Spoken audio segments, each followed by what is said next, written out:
A few months ago, while recovering from an existential breakdown, Paul Kammerer was watching a documentary about UFOs, and in the background of a shot, he noticed a book called Time Loops. For some reason, he was drawn to it. He felt compelled to read the book immediately, as if he was meant to, and on page 150 of Time Loops, Paul Kammerer read this sentence, quote, "The Lamarckian biologist Paul Kammerer argued for seriality as a kind of convergence on meaningful order. Kammerer, that's my name. What a coincidence." And so Paul Kammerer pulled out his phone and immediately pursued this exciting coincidence. With one quick internet search, Brian discovered that a century ago, Paul Kammerer published a book about coincidence.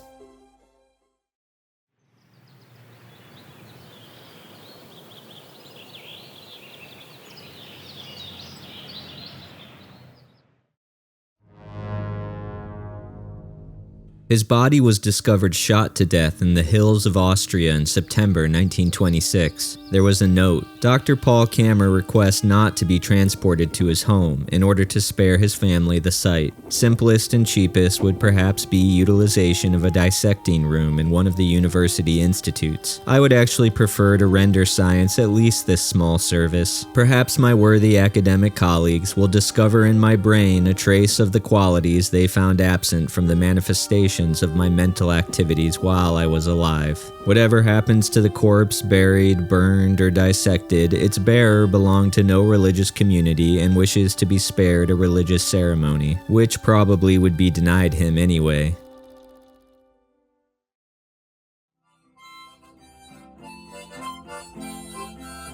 In 1922, a few years before Paul Kammerer shot himself, Paul Kammerer was born. His grandfather had dropped an M from the surname. Perhaps the name was changed ever so slightly so as to help us distinguish between the two Paul Kammerers in this film. Paul Kammerer with one M married Martha, who gave birth to Jim, who married Barb, who gave birth to Paul Kammerer. All of these people were mostly unaware of the existence of the Austrian scientist Paul Kammerer with two M's.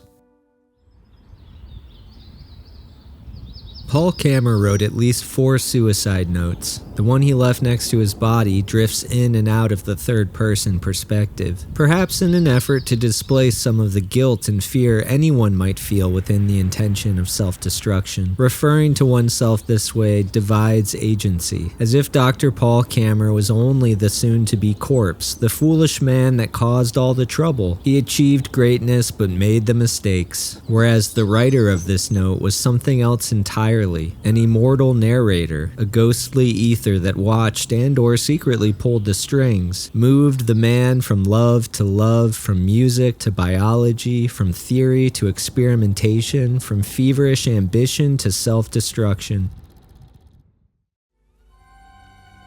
A century after the birth of his grandfather, Paul Kammerer was going through a second existential crisis that could have reasonably ended in the hills of Los Angeles next to a sad note written in the third person. However, the practice of suicide had helped to create said crisis and was therefore not considered a viable solution. So instead, Brian, as he had done during his first identity crisis, chose to try and live as if he had no choice in anything. He figured he could either grab hold of his sense of agency so as to strangle the life from it, or he could kind of lean into the lack of control and paradoxically choose to let go of his ability to choose. So he abandoned a creative project and just did whatever. He spent his time reading and he watched movies and socialized with close friends and engaged in meditative exercise, and he tried his best not to will his existence upon the universe, but instead to listen, to accept and to absorb the world as it was. And it was in this open state of mind that Paul Kammerer entered his life. Now, I can feel you judging me. Maybe you think I sound hippy-dippy or unhinged. Maybe I sound like a dumbass. And Paul Kammerer is kind of a dumbass. But Paul Kammerer was kind of brilliant.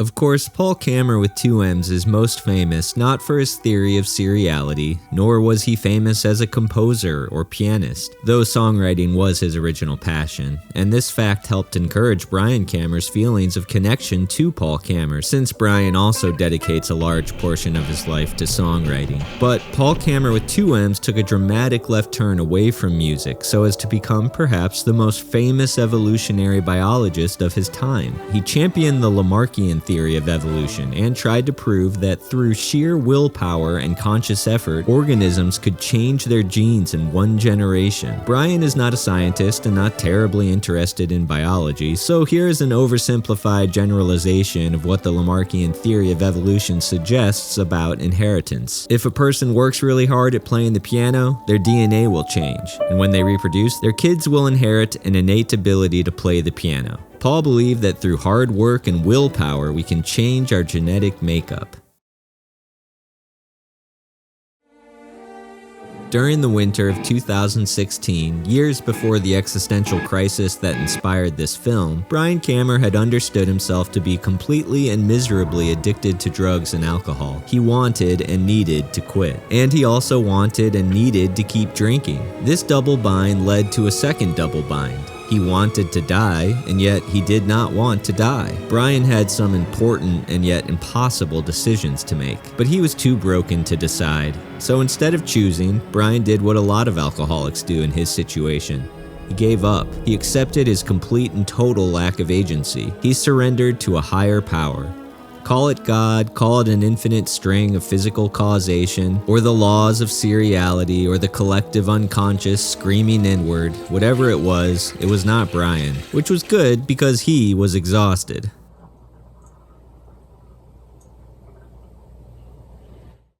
For a few years before his death, right around the time Paul Kammerer with one M was born in Ohio, Paul Kammerer with two M's was credited as having proved the Lamarckian theory of inheritability, which discredited Darwin's theory of evolution, which made him super famous worldwide. He proved this theory by changing the breeding patterns of the midwife toad, thus causing the toad to give birth to little toads that seem to have morphed their feet into having these spots and gross little spiny things on their toes, adapting to the environment and inheriting biological change caused by the behavioral patterns of their parents, all in one generation. This was the most important scientific discovery of the century. But then, he was called a fraud, accused of faking his results. It was said that he injected the specimens with Indian ink to create the spots. The accusations launched by William Bateson destroyed Paul. 3 weeks after the scathing article landed in print, Paul Kammerer with two M's wrote at least 4 suicide notes and put one bullet in his only brain.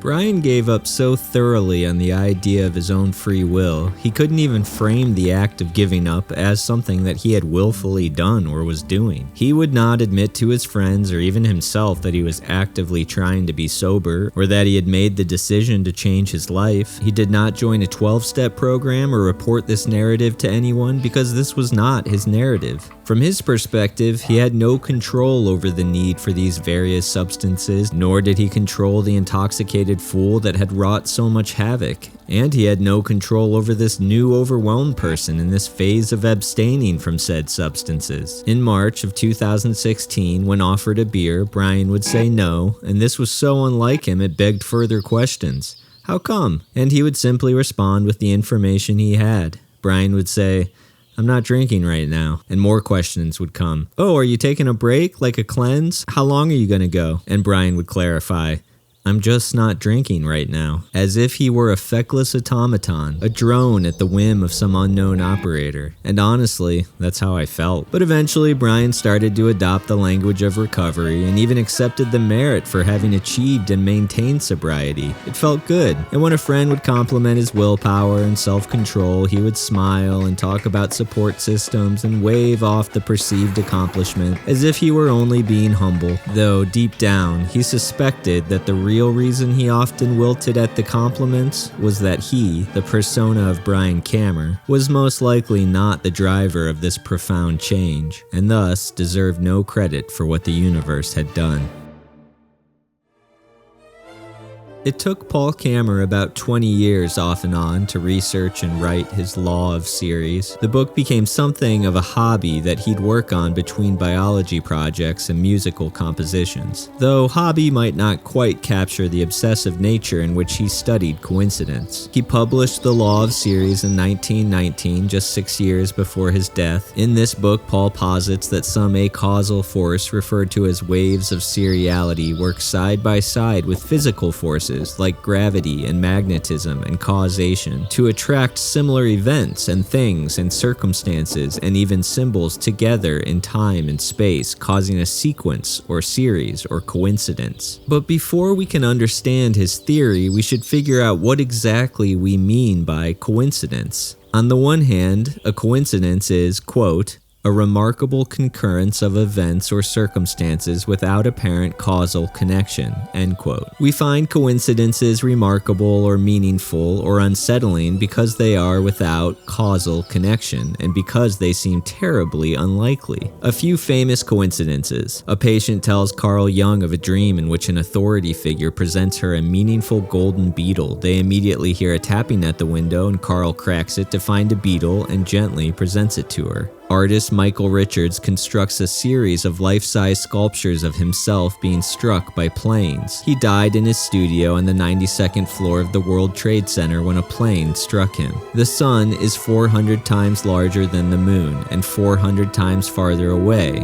This cosmic coincidence allows for the truly remarkable, perfectly symmetrical total solar eclipse. These scenarios make Paul Kammerer wonder, is there something else? Something divine or at least mysterious shifting the world in such a way? A constant convergence of meaning? Whether coincidences are merely magical seeming chaos or divine intervention, Brian can't help but at least momentarily search for a deeper meaning. Though, he wasn't always like this.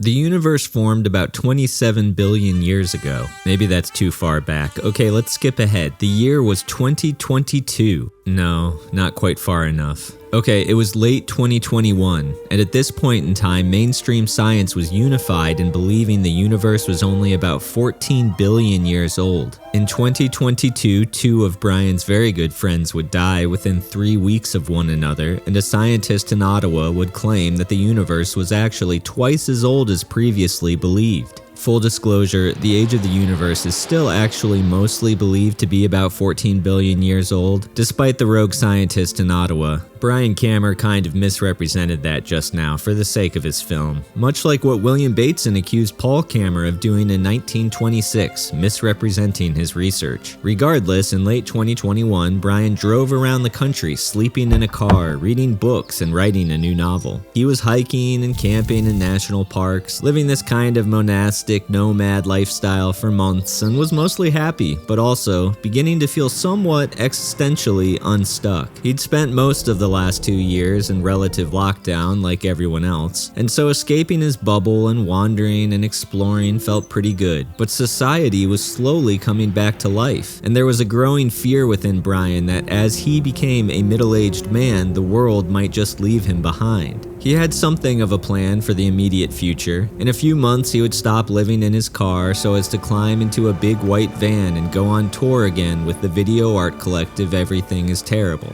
This was at least a way to make some money and have another adventure with his friends, but still left Brian feeling uneasy. You see, he had no apartment, very little money, and had spent much of the pandemic trying and failing to become a published novelist. Now he was beginning to accept that much like his inability to make music into a career, just like Paul Kammerer's mediocre attempt at professional songwriting, Brian's novels would probably never get published. So what was he? What is a novelist that is never read? And what is a songwriter whose songs go unheard? This line of thinking, alongside the slow and lonely landscape of the American West and the unencumbered views of the night sky, this window into a universe impossibly big and old, made Brian feel small and all alone and meaningless. Even in the most beautiful of settings, while reading some of the greatest novels ever written, Brian felt not only unstuck existentially, but unstuck in time, and perhaps able to glimpse a grim view of the future. He would run out of money. He would go on tour this one last time and use the cash to secure an apartment so that he would not be homeless when he turned 40 years old. But the renting of an apartment would necessitate another steady job, probably customer service, and this life maintenance would become his primary focus. No one would ever read his books or listen to his music, and he would turn 40 in this hypothetical apartment all alone, and be certain this time that his his artistic failure was complete, and he would self-destruct, perhaps in a moment like Paul Kammerer with the pistol, or maybe over time with little silver dollar-sized plastic baggies of powders and tall bottles of Wild Turkey 101. If Brian is in a bad mood, he tends to believe that coincidence means absolutely nothing. Just a report from a drug trip, a retelling of a long boring dream, a you had to be there story. The word coincidence is used most often to denounce or discredit any suggestions of hidden meaning or divine providence. When something happens that seems to defy logic, we love to say, it was just a coincidence, as if this statement provides an explanation, as if just labeling the strange happening with the shorthand of coincidence somehow removes the magic. But isn't the magic inherent in the definition of coincidence? After all, let's say you call an old friend, someone you haven't talked to in years, and when they greet you from the other end, they seem shocked because they were just thinking about you. You probably would not say, it's just a remarkable concurrence of events without any causal explanation, but you might say, yeah, that's a coincidence, then move on with the conversation. We don't call it a coincidence unless it's remarkable, and yet we call events a coincidence as if to say, nothing to see here, just a coincidence. And this tone is not reserved for coincidence alone. We use it for many of the great human mysteries. For example, we love to say, it was just a dream. While in the midst of this production, Brian was reading American Cosmic, an excellent book about the religious properties of the UFO phenomenon. On page 100, the book details something called a book encounter. This is an experience in which one feels that they were miraculously directed or compelled to read a book, and then discovers the book to be profoundly relevant. The author goes on to quote Arthur Koestler, who considered such book encounters to be the work of what he calls library angels. Brian kind of flipped out upon reading this, not just because he had clearly had his own book encounter, which led to the discovery of Paul Kammerer with 2 M's, but also because this film had already led him to discovering Arthur Koestler. You see, beyond coining the phrase library angel in the 1970s, Koestler had written 2 books about Paul Kammerer, and now here he was again looping back into Brian's world. Of course, Brian's library angel led him to the book Time Loops by Eric Wargo, which quickly led him to the subject of coincidence. Now, when Brian was nearly finished reading Time Loops and had already began the process of this project, he randomly discovered a dream journal in the notes app of his phone. He was scrolling looking for an old password when he found the old journal. Brian had no recollection of having written down his dreams for a month or even why he decided to do it in late 2021, but the next day he finished reading Time Loops, and Eric Wargo ended this intriguing book by urging the reader to, if you take nothing else from this book, at least keep a dream journal. This was one day after Brian randomly discovered his forgotten dream journal. But maybe this doesn't do it for you. All this talk about UFOs and library angels and coincidence and now dream journals. Maybe you are beginning to suspect that Brian is foolish and someone to be dismissed. And we dismiss coincidences and dreams alike, even though nightmares hold sacred places in our psyches and linger in our bodies during waking life. But even if you take no stock in the Freudian unconscious psychological importance of dreams, you must at least consider that sleep occupies 1/3 of our experience on Earth. The average person spends 26 years of their lives asleep, and we each spend more time dreaming than we spend in elementary school, high school, and college combined. In the span of a normal lifetime, our brains are used more to dream than to complete the entirety of our education. Yet dreams are so obviously commonplace that we thoughtlessly classify the phenomena as dreams and move on with our waking life.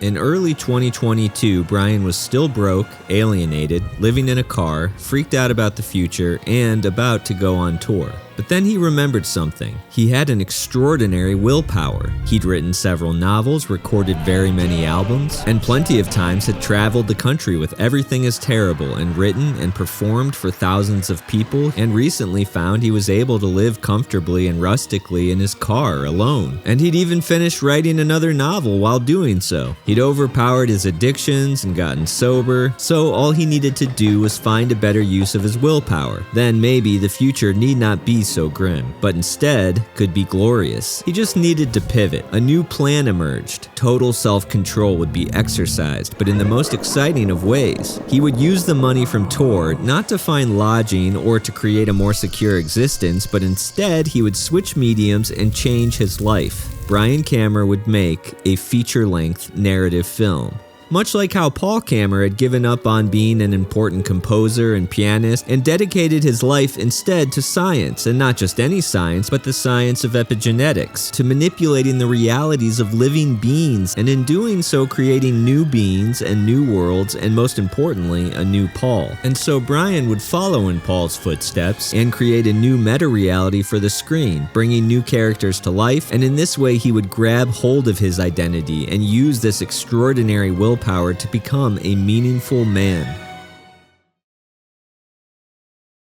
On the same day, Brian decided to make a movie about evolutionary biologist Paul Kammerer. Brian found out from Arthur Koestler's book about Kammerer that there was a Russian silent film made about Paul Kammerer, and so Brian wrote the first paragraph of his film and then celebrated by going to see a movie. He chose the film Dream Scenario. Imagine Brian's surprise upon discovering that in Dream Scenario, Nicolas Cage plays an evolutionary biologist named Paul, who keeps stumbling into people's minds and then has a full existential breakdown having to do with fame and success. And perhaps you want to say these are just coincidences. But while we're talking about movies, have you ever loved a movie and then a friend explained to you why they hated said movie by simply defining it in a dismissive tone? Like, it was just a dumb horror movie. And that review is maddening because you love dumb horror movies. In a sense, they might as well be dismissively saying, "What's the big deal? It's just a series of photographs played in rapid succession to simulate movement, just actors pretending to have experiences so that we might witness a story and feel something profound or exciting." And let's pull out a little further. Maybe your friend, let's call him Brian, is morbidly addicted to drugs and alcohol, and suddenly Brian starts believing in higher powers, and maybe he sees that power as a god. But you, like Paul Kammerer with 2 M's, are an atheist. So you might want to say, dude, there's no god. Life is just an incredibly complex series of physical phenomena that we don't yet understand on the quantum or cosmological level, or even why or how it came to be. Nor do we know if these ontological questions make any sense, for perhaps there is no why and there is no how. And sure, it could be that the physical set of phenomena that we call life is in fact not physical, but really just a simulation created within a simulation, riding on the back of a turtle that's riding on the back of a turtle that's riding the back of a turtle along the edges of a black hole, projecting a hologram of our base reality back at our consciousness. Consciousness, of course, in this case, just being a shorthand for awareness of a subjective experience, which in itself is a total mindfuck, and yet, at the same time, our subjective experience is the only utility we have for reckoning with the previously mentioned subject matter. So we're stuck sort of just adding our flawed concepts of self to our concepts of an objective universe, leaving us with an incredibly mind-boggling sum of 2 fully magical parts that for some reason we decide equals life, reality. That's all it is, just life, and then potentially an afterlife. I mean, I'm not religious, but when you consider the previously mentioned inexplicable emergence or birth of consciousness, there's not really a great reason to assume the destruction of said consciousness. That is just because our bodies decompose, and hell, even the notion of death presupposes that our temporal existence is linear, whereas actually the arrow of time bends and warps with space because it is just a dimension of space, or maybe the other way around. But that's just to say that despite the old adage, death seems less certain than taxes, and personally I can't wrap my head around taxes either. So much jargon and legal pressure. I just log into the software once a year and click the boxes they want me to click until it says I'm done, and then I just pray to God that I didn't screw it up enough this time to get convicted of a crime. Oh, but when I say I pray to God, I don't mean like God, like old man in the sky or whatever, because like I said, there's no God, just, it's just life. The art collective Everything is Terrible has a motto: if everything is terrible, then nothing is. They collect VHS tapes from the 80s and 90s and cut these old forsaken videos together into absurdist satirical collages. Each hour-long mashup involves thousands of clips from hundreds of different tapes. You might say they rearrange the very DNA of our historical zeitgeist to create a new life form. Or maybe Brian Kammerer is reaching a bit to bring it all back to Paul Kammerer and his evolutionary experiments with the midwife toad. Either way, once a feature-length collage film is finished, a few members of Everything is Terrible take the show on the road. A live performance, much like a play, is written to accompany the film, and elaborate costumes and props are constructed and packed into a van with hefty amounts of merchandise, and they drive around the country performing and screening portions of the film. It sounds exciting, and it can be, and when Brian first started doing this sort of thing, he was imbibing and screaming his way through America, but now that Brian is sober and he's been doing this for the better part of a decade, touring is a little slow and can be a grueling, repetitive series of chores. Basically, driving all day, unloading a van, setting up the audio and visual equipment, selling merch, performing, selling merch, tear down, packing the van, checking into a hotel, then sleeping, and repeat. In 2022, Brian Kammerer did this every day for 7 weeks straight. The pandemic was still raging, and Everything is Terrible were masked constantly through this tour, and mostly had to avoid contact with their friends and did not eat indoors at restaurants and slept in a different hotel room every night, which left them feeling a bit alienated and clinical and anemic. And Brian Kammerer, who had previous to the tour been living in a car and was already feeling existentially unstuck and a bit worried that he was becoming, or maybe had always been and would always be, a failure, kind of a loser even, really began to wonder if touring with this very esoteric psychedelic art show for $150 a day selling t-shirts was something that he could or would want to do for much longer. He was sad and frustrated that he'd come so close to success with this group and their cult following, but was still unable to make a living making art or afford an apartment or find a literary agent to get his books published, and life was only getting harder as he got older. He was on tour for 2 months trying to make the best of it and stay focused on the performance and his plan and fire up his incredible willpower so that he could return to Los Angeles and begin his life as a filmmaker. And when he was riding in the van one night, he received a text and learned that his best friend of 30 years, Matt Lyons, had a stroke. Paul Kammerer with 2 M's wrote in The Law of Series, "We have found that the recurrence of identical or similar data in contiguous areas of space or time is a simple empirical fact which is to be accepted and which cannot be explained by coincidence, or rather which makes coincidence the rule to such an extent that the concept of coincidence itself is negated." His theory kind of seems to be that coincidences are not actually unlikely, they are happening all around us, constantly, and they're only remarkable because we only notice them occasionally, and because we do not yet understand the physical or metaphysical laws that cause them.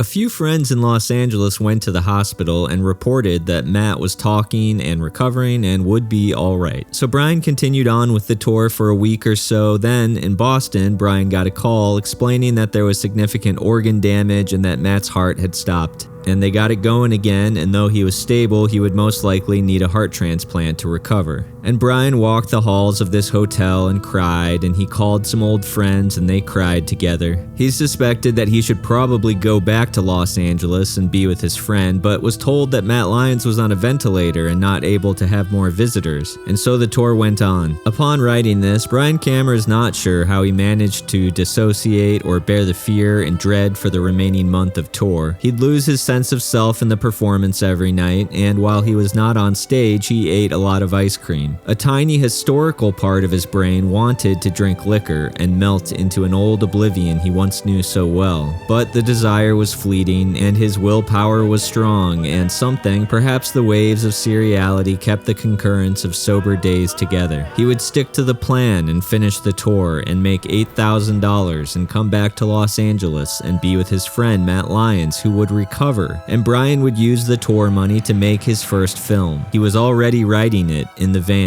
a science fiction feature about an alcoholic man who keeps ignoring messages from a powerful alien life form, warnings that his world is about to end. If you have thought at all about coincidence like Paul Kammerer did and watched or read anything on the subject, you have probably heard this incredible example. Esther is going through a bad breakup. She decides to give herself up to the universe, much like Brian Kammerer had done in the wake of both existential breakdowns. So she writes her name on $1, spends it at a local store, and prays to her God, asking for her true love to find the dollar, and that this message in a bottle might somehow bring the love back to her shipwrecked island. Lo and behold, 7 years later, later, she is dating someone named Paul, who is not Paul Kammerer with one M or two M's, but a different Paul altogether. So they are out to dinner. He asks her to go steady. She says yes. Then he presents her with a gift. It is a framed dollar bill with the name Esther on it. Esther is shocked. Paul explains that he came across the dollar while making change and thought it was kind of funny, so he framed it. It was Esther's proverbial dollar. Brian Kammerer's mind is blown. Esther thinks God did it. A higher power and intelligence of some kind answered her prayers and moved the dollar from cash register to pocket to cash register, finally to Paul, while simultaneously moving Esther and Paul to find each other in a cosmic dance. Now, this explanation for coincidence will sit well with you if you believe in God, but Paul Kammerer was an atheist, which we know from the suicide note, and he did not think the waves of seriality were intelligent or aware. But consider all the meta information the law of series would need. Wouldn't the waves of seriality need to be at least sort of aware of the identities that Paul and Esther held in each other's consciousness? The stories they were actively telling themselves, Esther's intention and prayer? For if the context of the story of their relationship isn't fulfilled, well, then it would mean very little. Like, if Esther's mom found the dollar and handed it to her, on some level that's interesting, but for Esther, it would just be an unanswered prayer, just a coincidence. Whereas when the love of her life finds the dollar as originally intended, the coincidence is magic.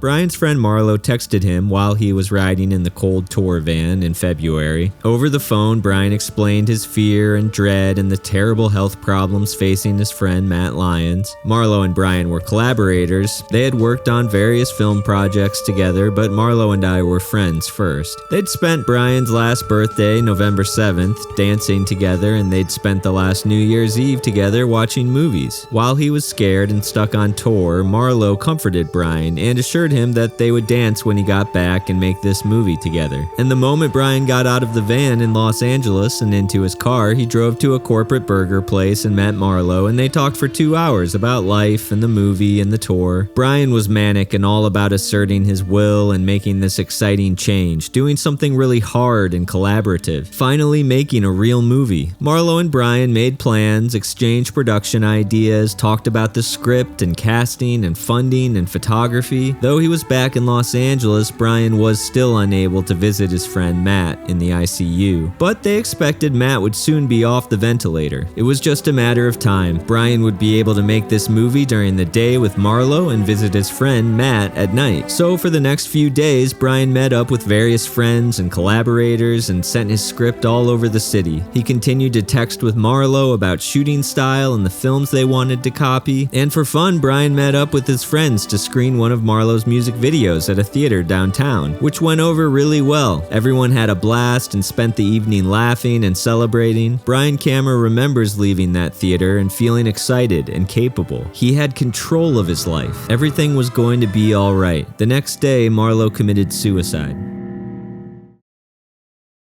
Statisticians like to try to rain on the parade of coincidence by pointing out that actually, a coincidence that might seem incredibly unlikely is way more likely than you think. They attach some fuzzy probabilities to a few key points within a story like Esther and her magic dollar, and add a few more details that might have escaped the initial storytelling. Then they go on to suggest that there is some causality if you look a little closer. For instance, full disclosure, Esther wrote her name on 10 separate dollar bills, which definitely increased the odds in her favor. And Brian Kammerer chose to kind of leave that part out of the story to make the coincidence sound better and make his film more fun, much like how Paul Kammerer with 2 M's was accused of manipulating his research. But anyway, back to the math of Esther's miracle. So, if we break down Esther's story and make a list of probabilities as to how likely it is for a spent marked dollar bill to remain within the town's currency circulation, and how likely it is for Esther to end up with someone in the town, and so on, then we add the probabilities, we will find that the dollar coincidence is about as likely as getting a 4 of a kind in poker, which obviously happens all the time. So what's the big deal? There is something cold and satisfying about these kinds of numbers. It explains away our sense of wonder. It scratches the itch of curiosity. Some people like to be amazed by a magic trick, others just want to know how the trick works. It makes us feel smarter, more secure, like maybe us humans are actually pretty far along in our understanding understanding of ourselves in this world. But when attaching a set of probabilistic numbers to something like Esther's coincidence in an effort to understand how likely the story is to have occurred, and therefore how mathematically remarkable it is or isn't, one must first decide where the story begins. Does it start when Esther writes her name on the dollar? How does one attach a probability to Esther's decision to write her name on 10 separate dollar bills and pray that one returns? How often does anyone do that?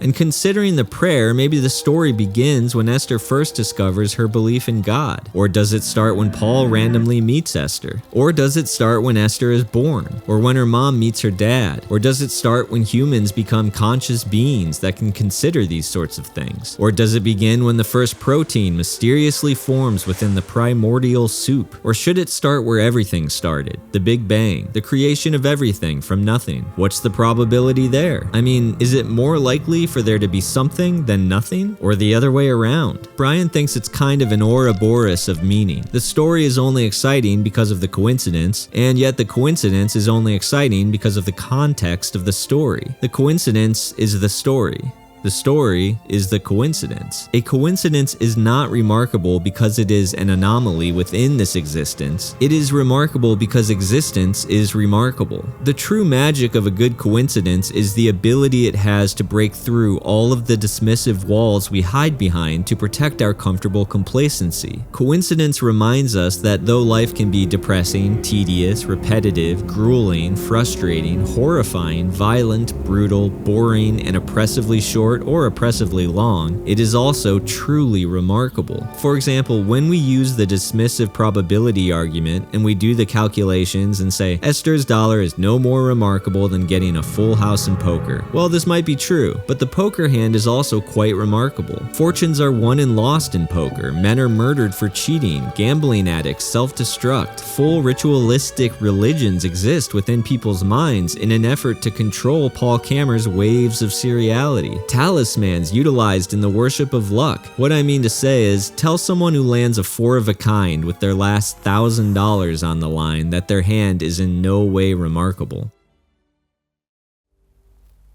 Brian Kammerer shares a birthday with Albert Camus, November 7. 7, of course, also being the number of years needed for Esther's dollar to return, and the number of years Brian Kammerer happens to be sober upon typing this. And it was on November 7th that Brian saw a UFO while camping in the mountains of Utah, solidifying his interest in the phenomenon. Brian has always enjoyed sharing his November 7 birthday with Camus, a writer and philosopher he so admires. Maybe he wants to believe they are connected. And as this piece about Paul Kammerer and coincidence was coming together, Brian realized that it would also, unfortunately, be about self-destruction. So it seemed reasonable to quote Camus, who wrote so extensively on the subject of suicide, and perhaps mention the coincidence that both Kammerer and Camus were born on the 7th. And on the day Brian added this little section about Camus, a few hours after, Brian noticed this.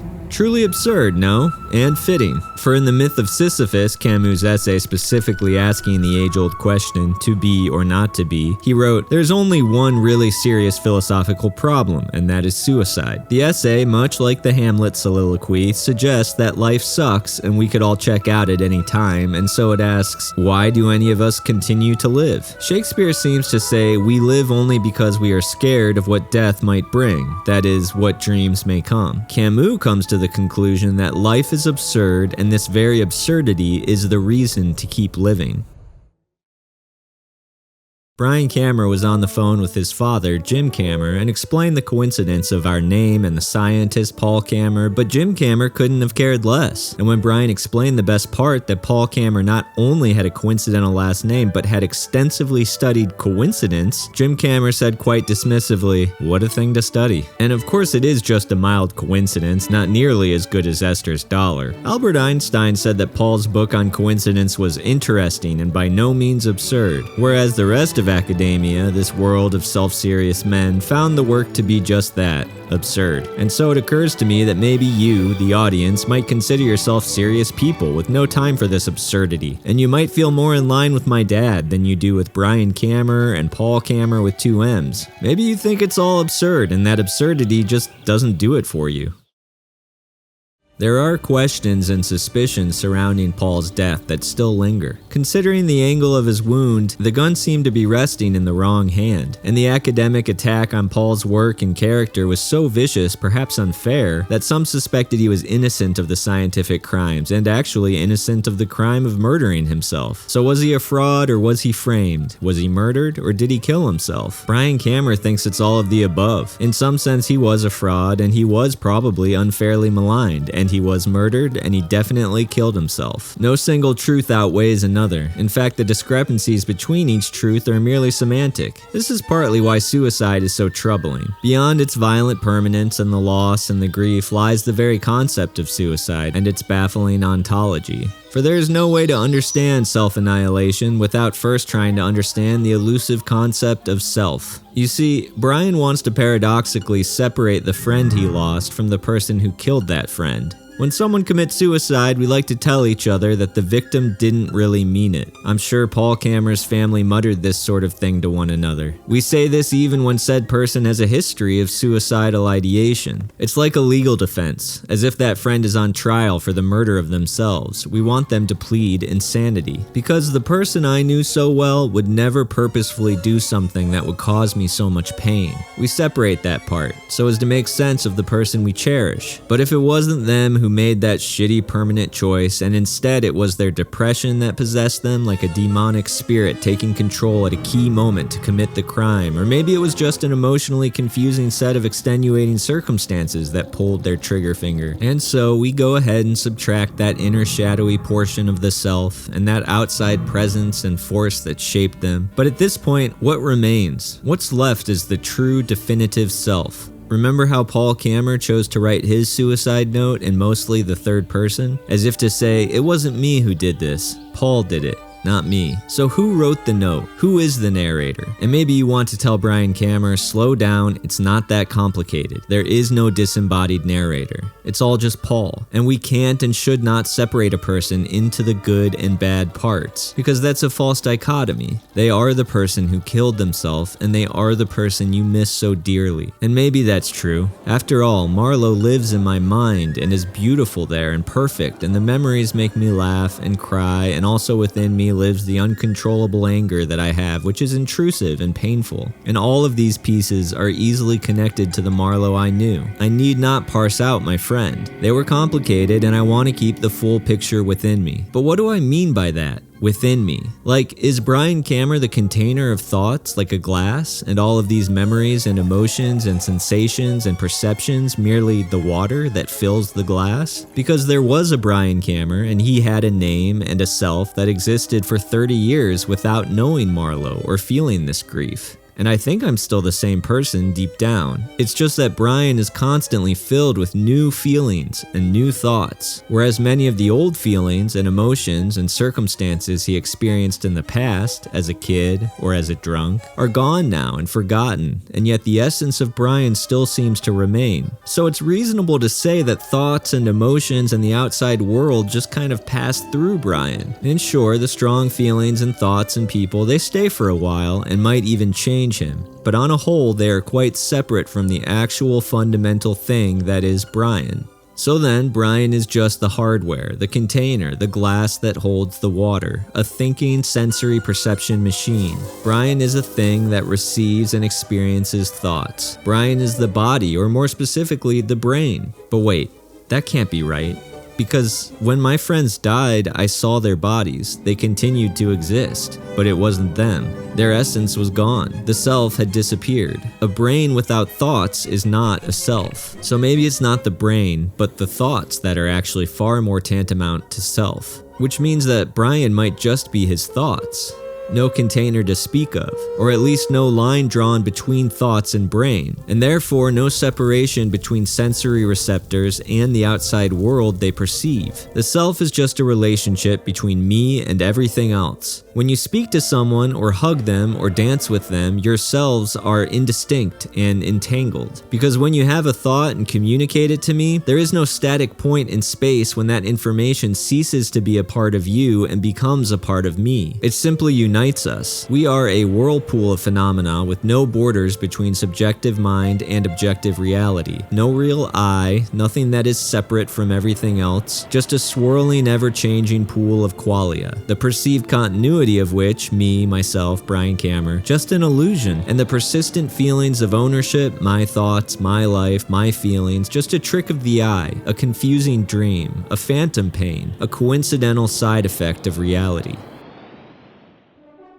Paul Kammerer with 2 M's had many loves. He was kind of all over the place. He battled with depression and maybe a little bit of mania, though Freud and Jung were still new to the world and psychology was not yet fully there to describe such things. In his early 20s, he famously battled with composer Alan Berg for the love of Helene Nowaska. The 2 young men wrote songs and poems for their muse Helene, and despite the intense infatuation, Kammerer walked away, leaving Alan and Helene to marry. Instead, Paul Kammerer married Felicia Weidersberg and joined their prominent family, who shared his love of music and animals. Felicia sang his songs at concerts in Vienna and worked with him in the lab, and despite the perfect match, Paul Kammerer tried to throw it all away for an affair with a painter, which turned into another marriage, which fell apart and turned into an annulment, and he quickly returned to his family and his first wife. This would not be the end of his constant and fleeting yet passionate affairs. In fact, some suspect that the real cause of his suicide was his infatuation with the 5 famous Wiesenthal sisters, the eldest of which, Greta, he was most in love with. According to the gossip rags of the time, after his disgrace, Paul asked Greta to run away with him to Moscow and start over. Her refusal to leave with him is, in the end, what the papers suggest swayed him towards suicide. No matter what you think of the concept of self or free will or consciousness, it's hard to argue that we have much choice as to who or what we fall in love with. Paul had a lifelong love for animals, which is what pulled him into the world of zoology and then evolutionary biology. In fact, in Arthur Koestler's book, The Case of the Midwife Toad, it was this love and care for animals that Koestler uses to sort of absolve Kammerer from the accusations of scientific fraud. The book itself was written entirely in defense of Kammerer, and he suggests that the inability of a few lesser scientists at the time to recreate Paul's experiments was in part due to the fact that Kammerer had a unique talent and touch necessary to properly care and work with the animals involved. But those who knew him suggest there really was some deception. Perhaps Kammerer's most famous love affair was with Alma Mahler. She was a cosmopolitan writer and the wife of renowned composer Gustav Mahler. Kammerer loved the music of Mahler and was a friend of the couple. Once Gustav died, Paul and Alma had an affair and Alma joined Kammerer's research team. Kammerer was obsessed with Alma, and he toxically threatened to shoot himself on Gustav's grave should Alma keep refusing to marry him. Perhaps then, because of this insanely creepy behavior, it is no surprise that Alma would write disparagingly about her time with Kammerer in the lab. According to her memoir, she believed Paul had little interest in keeping accurate records and even seemed to be annoyed when she would dutifully log results that did not lend themselves to his overarching goals. This is damning evidence against Paul's methods, but she also seemed to not much like the work itself or even the praying mantids she was tasked with feeding. And of course, she was trying to sell a book about her romantic involvement with several famous men, and the book was penned after Paul's disgrace, so one might be tempted to label her writing a case of historical he said, she said. Kammerer continued to write poetry and music, his first love, while conducting these revolutionary experiments, and as if that's not enough, Kammerer would take considerable time away from his famous biological research to write and publish The Law of Series, his primary work on the phenomenon of coincidence. Clearly, he felt fully intoxicated with the study of coincidence to continuously take time away from his important work in evolution and sit in the parks all day documenting behavioral patterns he witnessed, logging coincidences he'd experienced and or heard about, writing and developing his theoretical law of series, and publishing the work, even though most of his contemporaries considered it pseudoscience. Yes, Einstein called Kammerer's law of series interesting and by no means absurd, but but the rest of academia would consider it further evidence that Kammerer was more artist than serious scientist. Brian can understand why the scientists of the day would take such qualms with Kammerer's theorizing about coincidence. Discussion of the subject now, like then, still tends to land you in the realm of New Age spiritualism. The moment you start talking about a mysterious force within the universe that makes coincidences happen, most people expect that you will also want to discuss crystals and angels, perhaps library angels. And it was not much different back then. Kammerer's beginnings as a musician already led most of the academic world to distrust him and the science he conducted, so this delving into the mysterious and unknown must have fully turned several key players against him. Perhaps it was the publication of The Law of Series that finally set an already skeptical William Bateson firmly against Paul, for it was right around this time that Bateson would launch his unceasing attacks upon the work and theories and character of Paul Kammerer.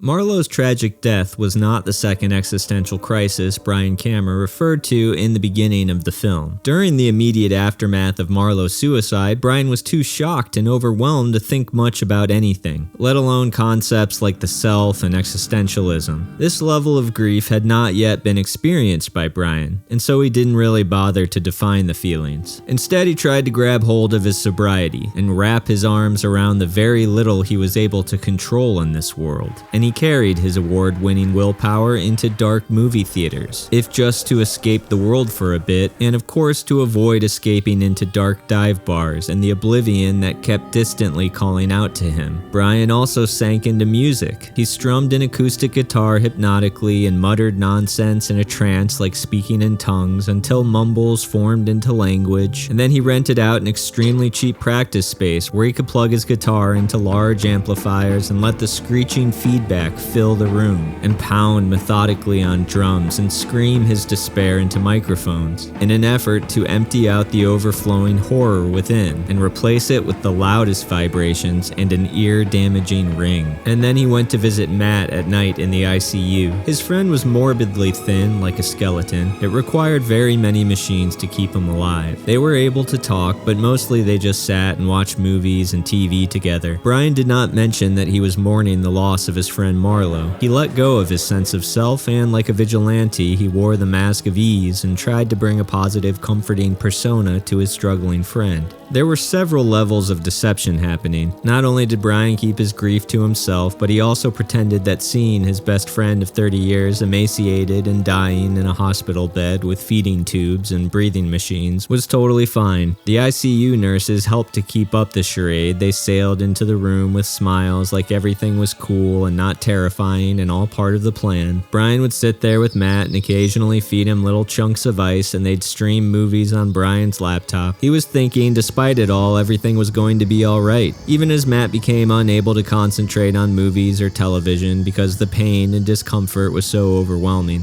That was alright. Instead, Brian would just play music for hours on a little Bluetooth speaker, soft, relaxing songs, acoustic guitar, and vocal harmonies, and Matt would keep trying to relax while fighting to stay alive. At around this time, Matt said he felt as if he had two bodies. Brian tried to make sense of it. He asked if his friend was simultaneously experiencing the past and the present, like was one body out in the world living the life Matt had once known while the other was stuck here in this hospital room? Matt said no.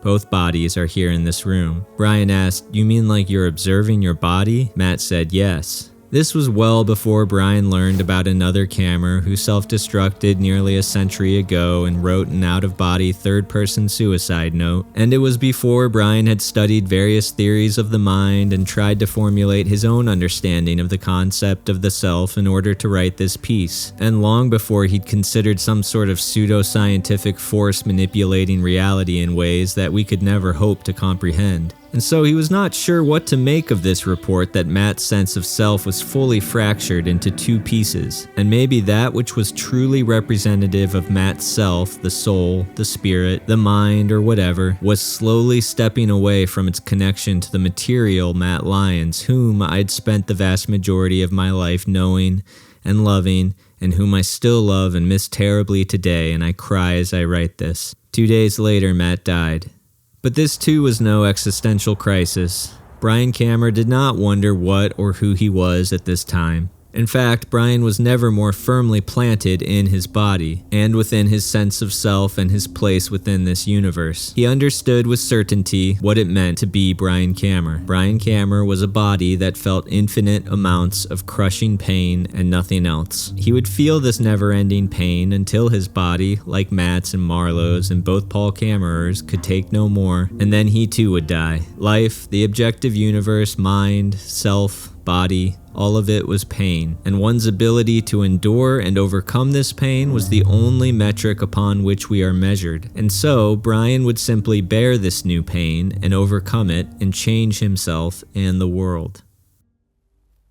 Though the law of series was never translated into English, and Kammerer would die 6 years after the publication, and very few would remember this esoteric physical theory, one man in particular thought very much about Paul's book. In 1950, Carl Jung published a famous paper outlining his theory of synchronicity. He described synchronicity as a coincidence in time or space of two or more causally unrelated events. 30 years earlier, Kammerer describes his seriality as a recurrence of similar events in time or space not connected by the same acting cause. At a glance, you could mistake the similarity between the two concepts as a meta-example of synchronous seriality, but Jung acknowledges Paul and even quotes from Kammerer's law of series in his famous Synchronicity paper. However, he goes on to suggest that the real cause of coincidence is the collective unconscious, a truly metaphysical realm that connects us all, whereas Kammerer believed his waves of seriality must not be metaphysical but physical, for he was an atheist and a scientific materialist who had no time for the paranormal. Jung's willingness to take the theory into the world of parapsychology allowed it to be much less scientifically scrutinized. After all, how do you disprove a meta-realm of shared, unconscious psychic experience? Whereas Kammerer's insistence on a material cause led him down a path of physics, a subject that he had little understanding in, and thus his missteps were easily disputed by experts in the field.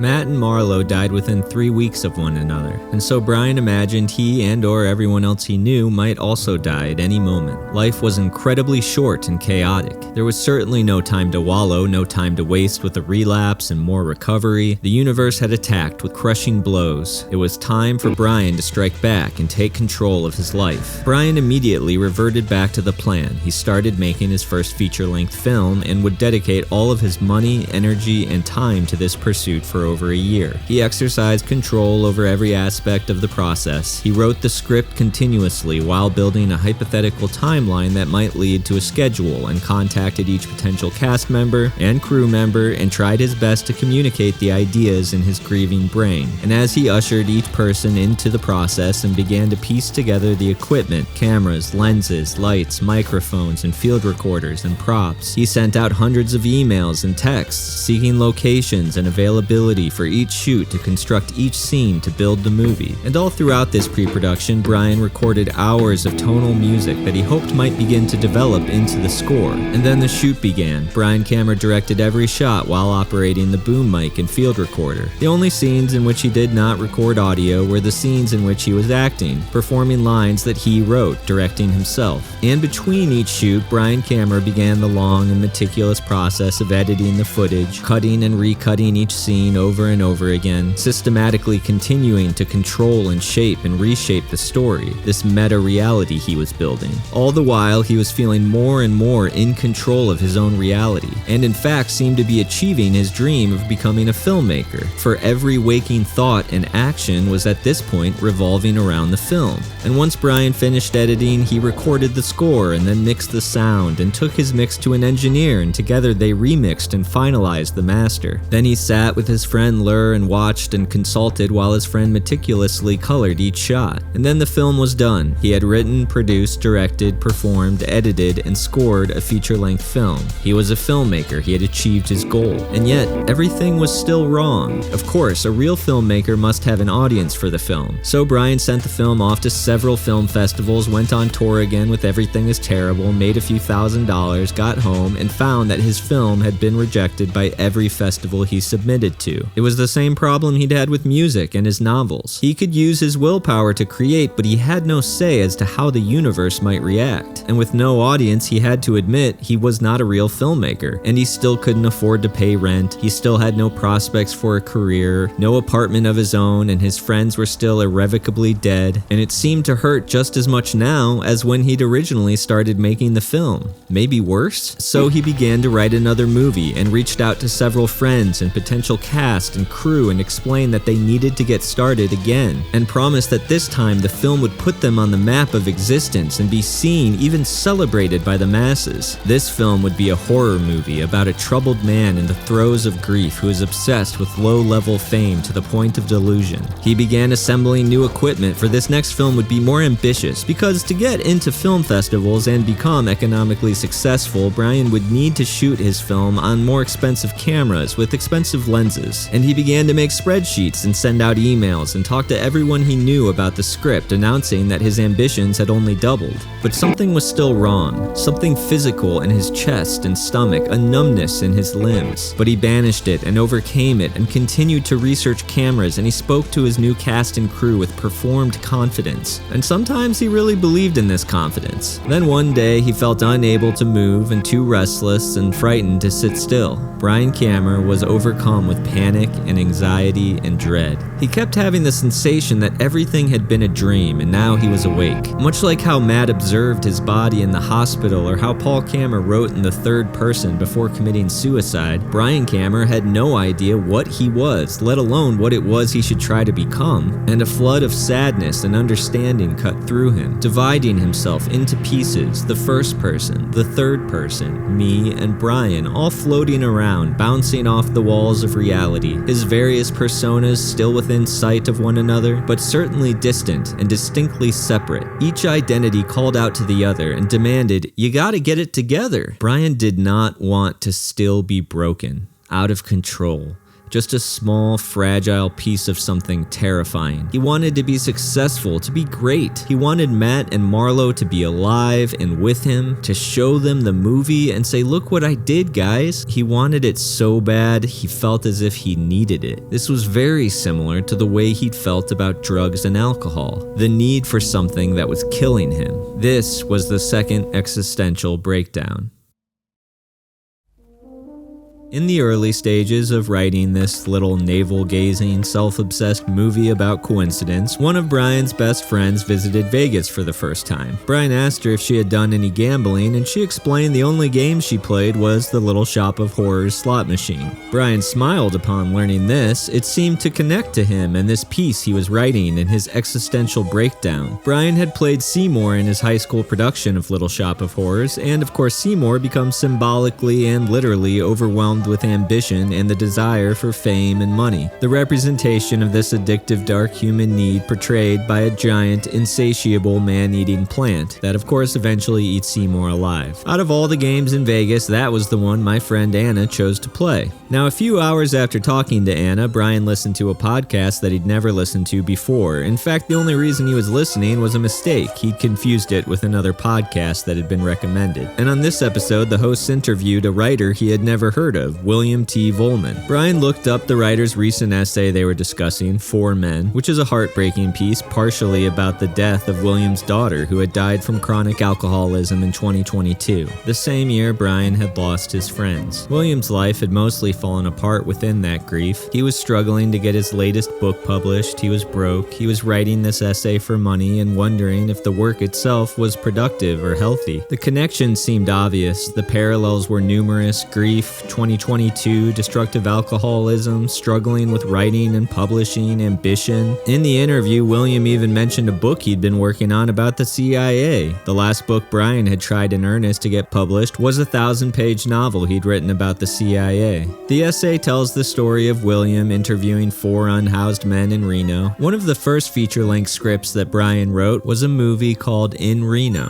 which is a story about a writer having an existential breakdown on the way to Reno. know. But anyway, in William's essay, Four Men, we find that the last man is abstractly William himself, a parallel to the fractured self, a crisis of identity. Brian felt kind of creeped out counting the levels of synchronicity, the waves of seriality washing over him. And again, all of this happened, the discovery, the essay, no more than a few hours after Brian's friend mentioned the Little Shop of Horrors slot machine, which is what sealed the deal. Brian read the beautifully written essay, overwhelmed with the connection the library angel had gifted him, and then Brian was suddenly up and out of his chair when he read this line in Volman's essay. The flickering border of the Little Shop of Horrors slot machine said its own bright goodbye.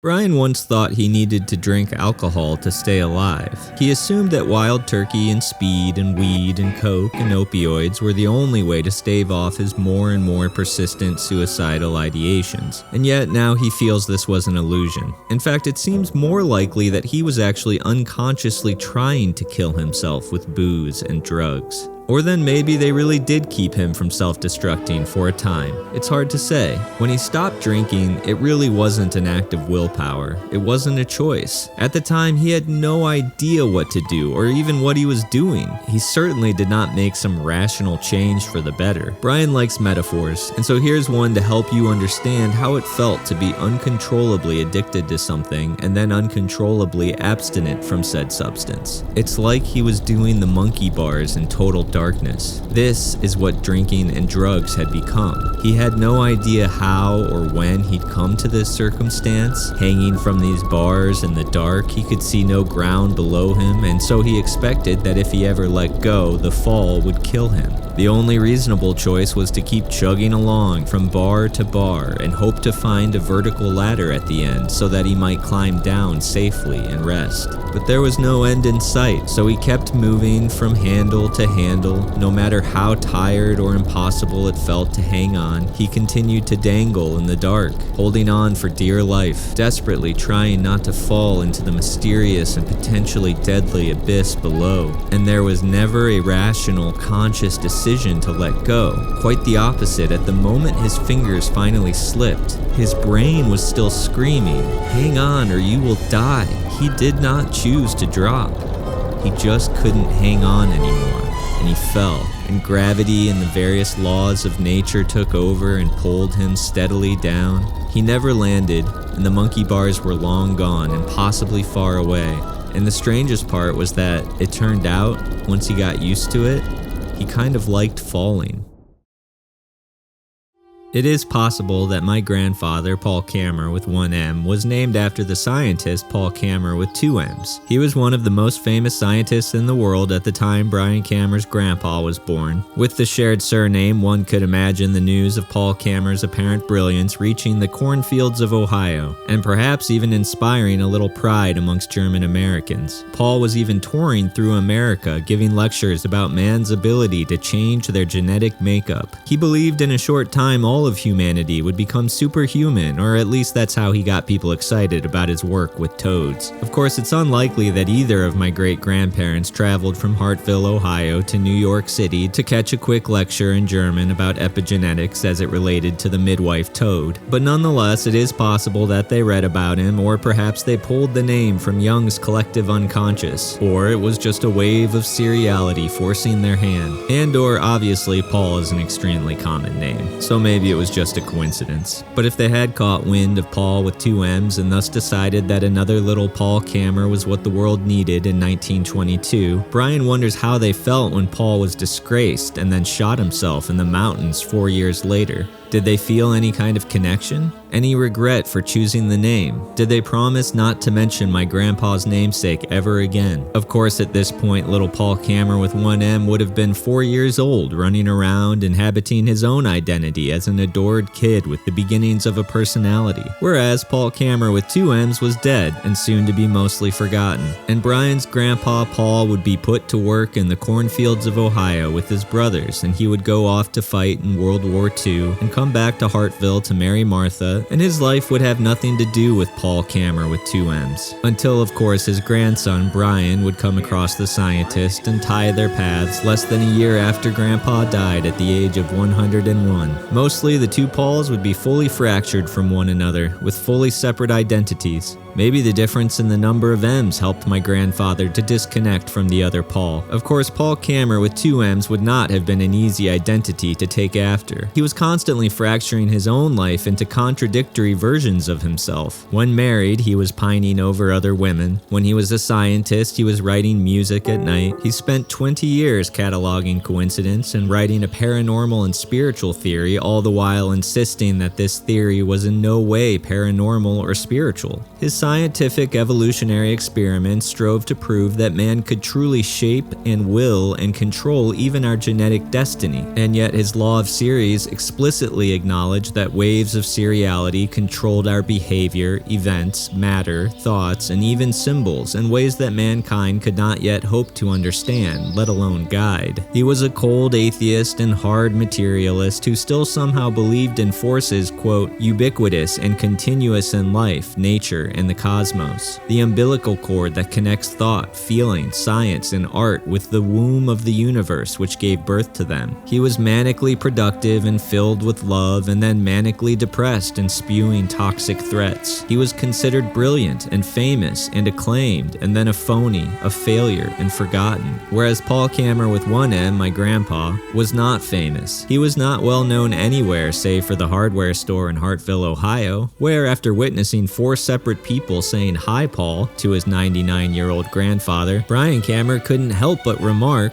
"You are quite the celebrity here, Grandpa." And no one called Paul Kammerer with 1 M brilliant, save for his family upon seeing the elaborate Christmas gifts he crafted in his home carpentry workshop. He played the guitar until he was 101 years old, but would never admit to being at all musically talented. When Brian Kammerer would ask if he had been playing his guitar, Paul would smile and always clarify, "I play at the guitar. I just strum chords, that's all." And Brian's grandparents were Christians and sang in the choir and enjoyed clogging. Occasionally, they would travel to the Grand Ole Opry in their motorhome to see the Carter family play. And Paul Kammerer with 1 M had no wandering heart. He married Martha and they shared a long life together. Even after Martha died, he lived for nearly 20 years alone. And this was not some depressed act of martyrdom. Brian's grandfather was a very happy and warm and funny and sweet man up until the day he died. He lived a full and busy life after Martha, but was apparently just uninterested in the idea of another romance. The universe had allowed very many years with the love of his life, and that was enough for him. Of course, he would have called it God, not the universe or the law of series or synchronicity. The same day that Brian's wonderful grandmother Martha died 20 years ago, 2006, Brian's friend Josh, another writer, another substance abuser, locked himself in his bedroom and blew his brains out with a shotgun. Much in the same way Paul with 2 M's chose to end his life. When Brian was 22, he woke up to the news that these 2 deaths had happened concurrently the previous evening. He was shocked.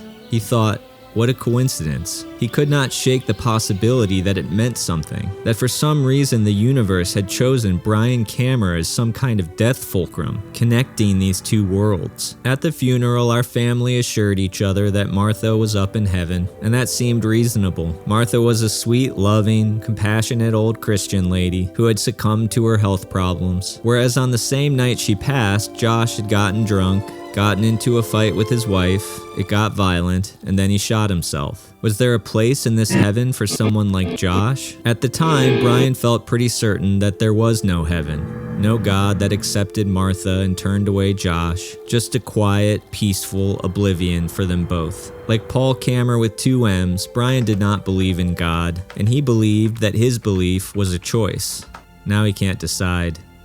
Not a thing. He doesn't make any choices, though mostly I feel like I do. Brian does not believe in anything, which is of course the same as believing in everything. And if that belief structure sounds vague and spiritual and annoying to you, well, try not to judge, because Brian had no say in the matter. He just had to accept the metaphysical beliefs that were forced upon him. His beliefs, compulsions, desires, passions, loves, pain, and his ability to endure, accept, or resist all that stuff. It's all just traits passed along from from one midwife toad to another. It's just the circumstance he finds himself in, and of course the waves of seriality sweeping him along. Brian thinks it is funny, absurd even, that his plan was to put ambition away, to stop trying to make a second film. He laughs now as his fingers type these words, and I swear to God it doesn't feel like me typing. I am not consciously formulating this before it appears on the laptop screen in front of me. When I play the piano, I don't think, you know, a G sharp would sound good here. And even when I do consciously seem to choose a note, I don't choose to enjoy or reject the sound it makes. It just happens to me. And like Paul Kammerer, Brian Kammerer defines himself as a writer and a musician. His books and films and his music are the closest thing to a true self that Brian can come up with. And so if that's not him, then nothing is. And it's just not. My music and books are not me. So I am nothing. And before you get all sad, please remember, you are also nothing, which means you are everything. Paul Kammerer with one M is no different than Paul Kammerer with two M's. And they are no different than Brian and Matt Lyons is both bodies that his awareness clocked in those last days in the hospital room, mingling within Brian, who was mourning Marlo, who I loved, and who murdered that love, and was so much more to so many people. And we are those people as well. All of us are the same clouds of everything with no borders between each of our tiny collections of physical and metaphysical phenomena. All of us lucky and unlucky enough to, for some reason, or none at all, have been forced to remarkably concur simultaneously. And it means something that we exist with one another in this short and/or eternal bit of space-time. It means the world to me to be together with you. Or maybe it's just a coincidence.